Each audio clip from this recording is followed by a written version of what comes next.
Hi everybody, Rob Keys here doing another in-car vlog slash video review. Today is July 5th, 2019. I don't know when I'll upload this video because I'm really bad at uploading and then hitting the publish button. But I wanted to talk quickly, and I think we'll do it spoiler-free. Talk about Spider-Man Far From Home, which came out on July 2nd. It is the final movie of Phase 3 of the Marvel Cinematic Universe. It takes place a little bit after Avengers Endgame. It deals directly with the aftermath of that, especially for Mr. Peter Parker, and his mentor Tony Stark is now KIA. You saw that in the second Spider-Man Far From Home trailer, where there was murals of Tony Stark everywhere. But anyways, the gist of it is Far From Home is a really, really solid movie. I really liked Homecoming quite a bit. It's definitely one of the top tier Marvel Studios productions, even though they worked with Sony Pictures on it. Marvel Studios produced and made the film and helped cast it and such. So Far From Home is the result of ideas pitched by Kevin Feige and John Watts to Marvel, Sony, producer Amy Pascal, who used to run Sony back in the day.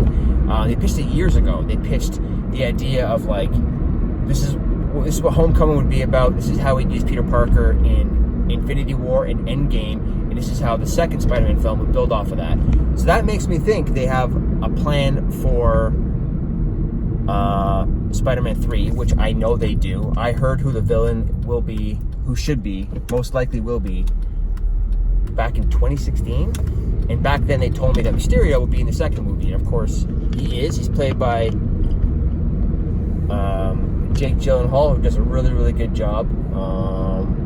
It's funny, Tom Holland listed a bunch of actors in his first year of working with Marvel when he got famous, of actors he wanted to work with, and on that list was Jake Gyllenhaal. And of course, his next Spider-Man movie, he gets to co-star with Jake, and Jake is tremendous in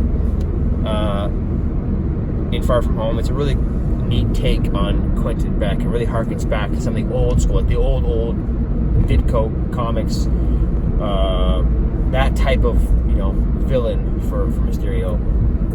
Anyways, the film is really good. I don't want to get into spoilers, but I will say this is my issue, having seen Homecoming and now Far From Home. Everything Spider-Man does, a lot of his heroic abilities, his superhero support team or allies, and his villains are all sourced from Tony Stark and Stark Industries and their actions in the MCU. And that, to me, is a problem. Spider-Man hasn't yet been the friendly neighborhood Spider-Man. He's constantly dealing with Stark issues, and his suits are from Stark, and his support team is from Stark, and the gadgets he gets and the special ability, it's all from Stark. It's like, wait, I really like Tom Holland as Peter Parker. I really like this take on Spider-Man. The movie's really great, but it's like it doesn't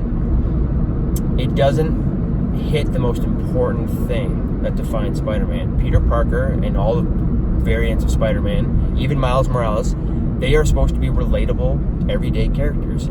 Peter Parker is not a relatable, everyday character because he's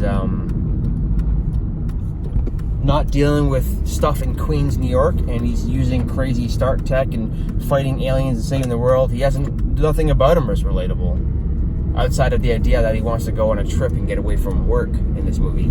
So that's the issue they need to solve going forward, and I don't even know if Spider-Man 3 can address that. The way Far From Home ends, it really writes them into an interesting corner. This is something Marcus and McFeely, the writers of the Captain America movies and Avengers, Infinity War, and Endgame, they always have this idea where they write themselves into a crazy, weird, super challenging ending, and they don't exactly know, although they do, how they're going to deal with it going forward.